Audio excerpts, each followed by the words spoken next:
Keep watching Nolly Latest TV for the latest Bollywood movies. and make sure you subscribe too. Enjoy.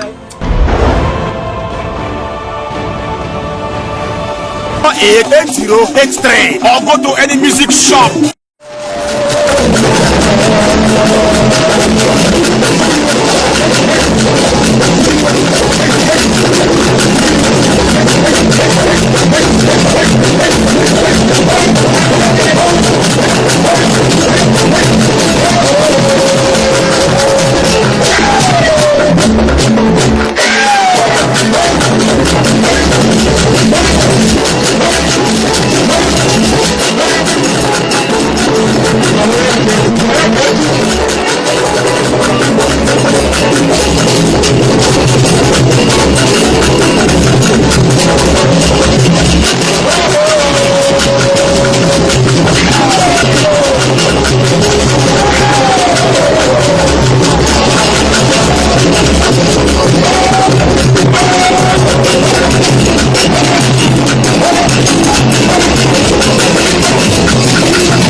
Afam bụ Nnamdi Okoro. Ọmụ abụ isi ndị Pami Udubonch since Pami na anọrịa. So mụ abịa na akụdị abịa na anụ maka ya. Ama m na ụfọdụ n'ime unu amara ihe iyeri mmiri, mana geenụ ntị ka nkọwala unu ife iyeri mmiri. Ụfọdụ na-ajụ iyeri anụ na redio kedu ihe ọ mean? Ụfọdụ chekwara na iyeri ka ụmụ anyị na-eyi na ntị. So asị m ka nkọwala unu ife omili. Iyeri bụ ihe ike bịakwutere anyị. Iyeri nke anyị bụ ndị Pami Udubonch na-achọ bụ afam onye isi anyị nke nwụnarịla anyị. This is Pami Udubonch Group.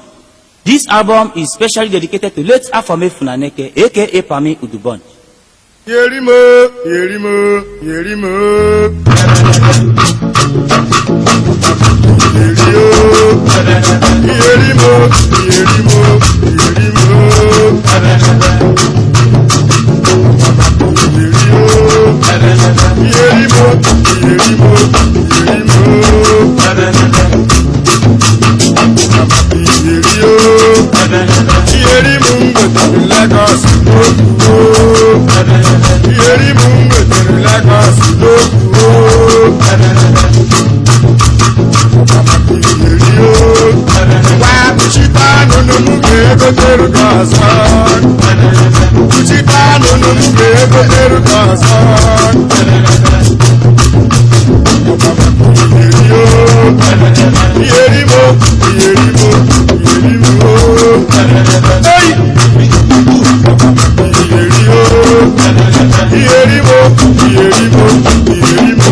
Hey!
Udubonchi chara ya biole ya oye si udubonchi adike onye nyi Udubonchi chara ya biole ya oye si udubonchi adike biole ya biole ya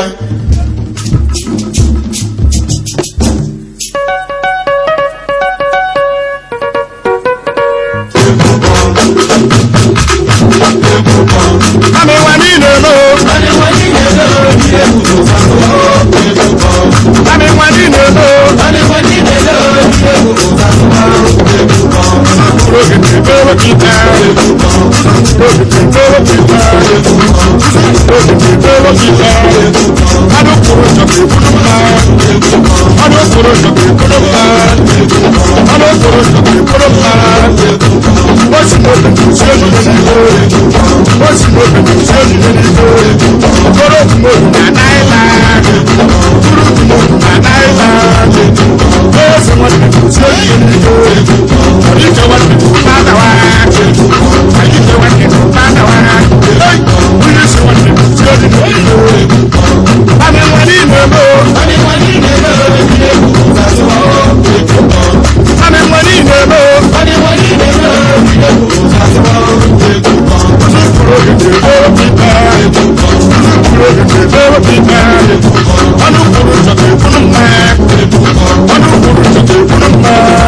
Hello.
Family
Ogini kanga meruwa mowe dilu wama. Ogini kanga meruwa mowe dilu wama. Die munyo, biwe dio, peni lo mancha. Biwe dio, ogini kanga meruwa, odilu wama. Ogini kanga meruwa, odilu wama. Ogini kanga meruwa, odilu wama. Die munyo, biwe dio, ogini kanga meruwa, odilu wama. Ogini kanga meruwa, mowe dilu yama. Ogini kanga meruwa, mowe dilu wama. Etiro mebuo, niwe dio, betilo manta. Niwe dio, ogini kanga meruwa, odilu wama. Ogini kanga meruwa, odilu yama. Ogini kanga meruwa, odilu niwe dio, betilo manta. Niwe dio, ogini kanga meruwa, odilu oyo ye mo ije nuwo. Oyo ye mo ije nuwo. Iyo ewije, iyo ewije, iyo ewije. Eligo mune tuwamuwo, webuto kuwo. Ebuko mono nuwamuwo, webuto kuwo. Etigo mebu nuwamuwo, webito kuwo. Etigo mebu nuwamuwo, webito kuwo. Iwe nọnụ majọka, iwe nọnụ majọka n'ụwa. Ọnwụ bụ onye oshiro.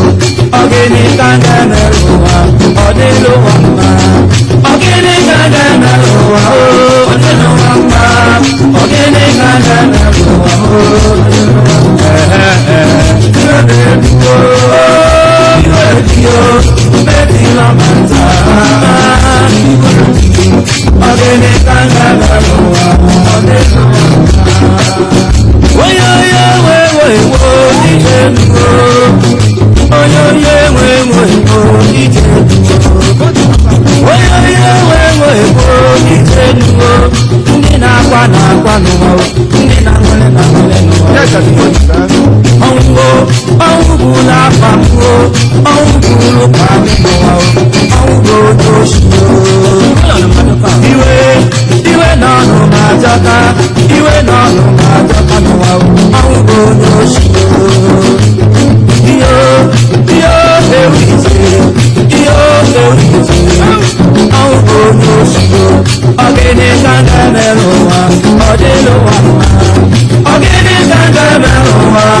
ọdịnụ mama ogene kanga n'ụwa ọdịnụ mama etiro na-egwu iwe bio metiro mata iwe bio ogene kanga n'ụwa ọdịnụ mama onye mere biko ya nyakwa ọnwụ ọnwa jaka ọnwụ ife ọnwụ ma n'ihu onye ife ọnwụ ma anyị adọtaghị ụbọchị biko nọdụ mma ọnwụ ọnwụ ọnwa jaka ọnwụ ife ọnwụ ma n'ihu onye ife ọnwụ ma anyị adọtaghị onye ka biko ya nyakwa ọnwụ ọnwụ ọnwa jaka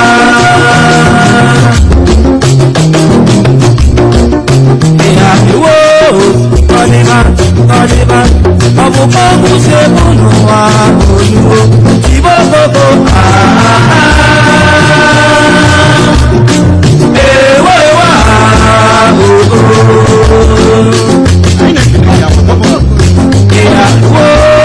Kọ́débá kọ́débá ọ̀bùkọ́ mú ṣe múnú àbòdúró ìbò gbogbo èèwọ̀ ìwà gbogbo.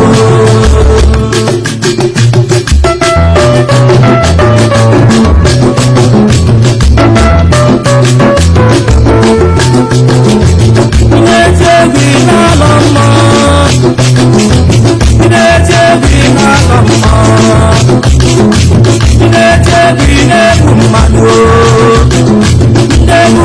N'obodo na-apapọ n'ebuwabu n'obodo na-apapọ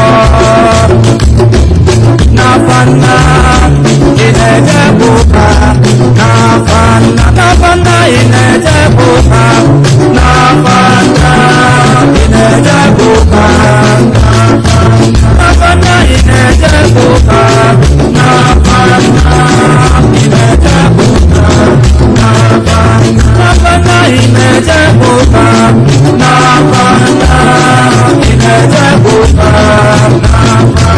n'afanna ị na-eje ụka n'afanna ịbụ nwandị ụka n'afanna ịbụ nwandị ụka n'afanna ịbụ nwandị ụka ọmalegwu ọmalegwu ọmalegwu ọmalegwu ọmalegwu ọmalegwu ọmalegwu ọmalegwu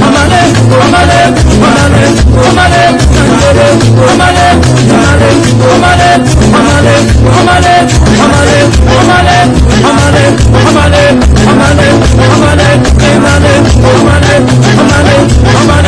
ọmalegwu ọmalegwu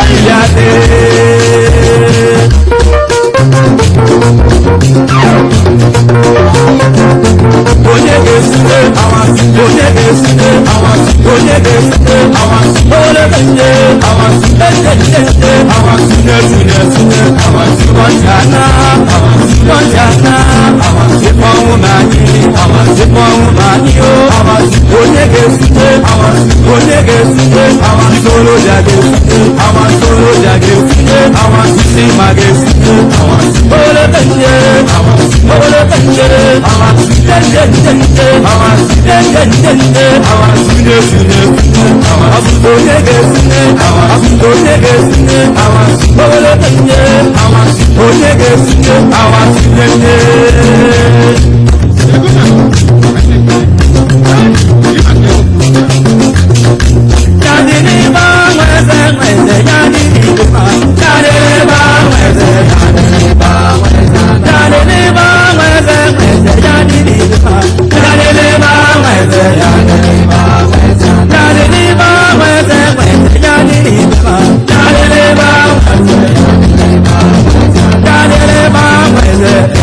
Yeah.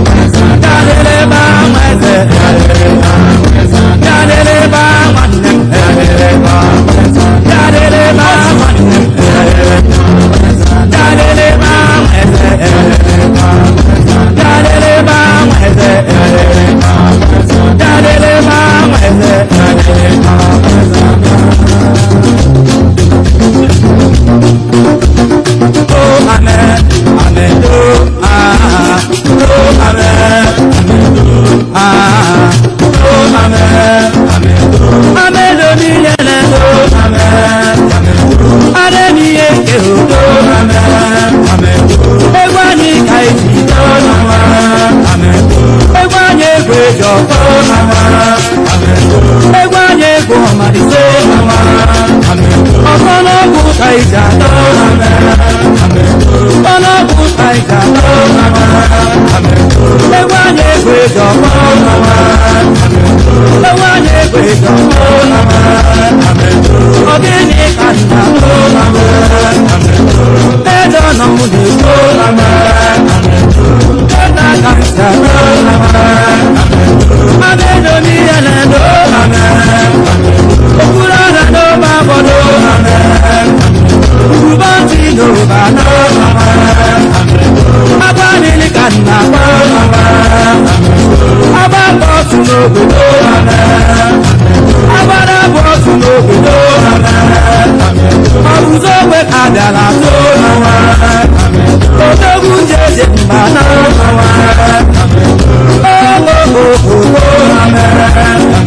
okura na do babodo adale bana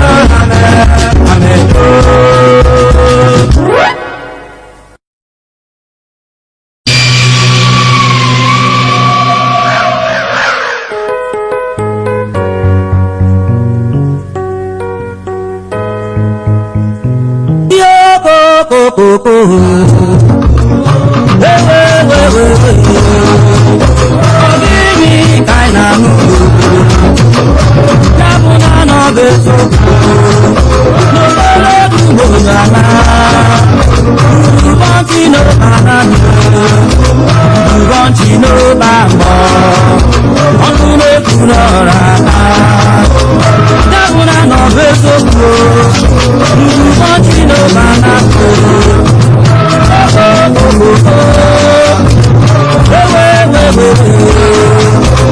Apadi le womo, omike na di jano.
Dr. George. I hail from Ela, in Osun North local government area of Delta State. I graduated from IMT Enugu as a marketer.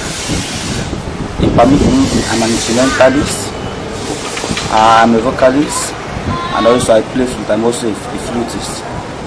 So the message behind Owabaja, that is the title of this album, we want to let people know that this world is vanity upon vanity.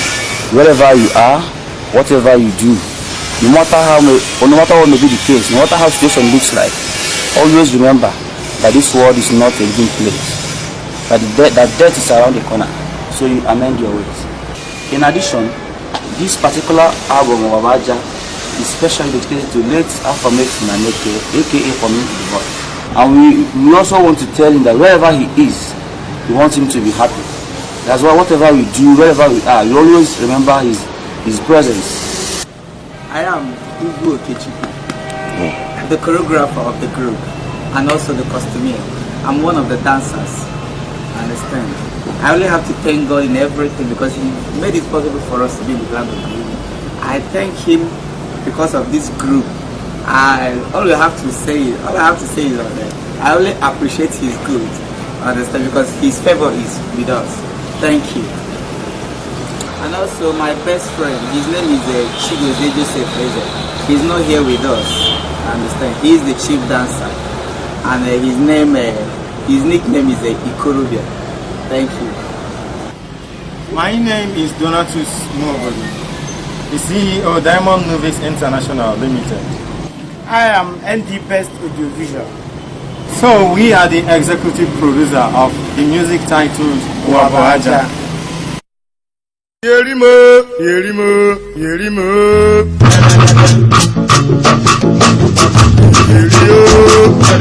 Yerimo, Yerimo,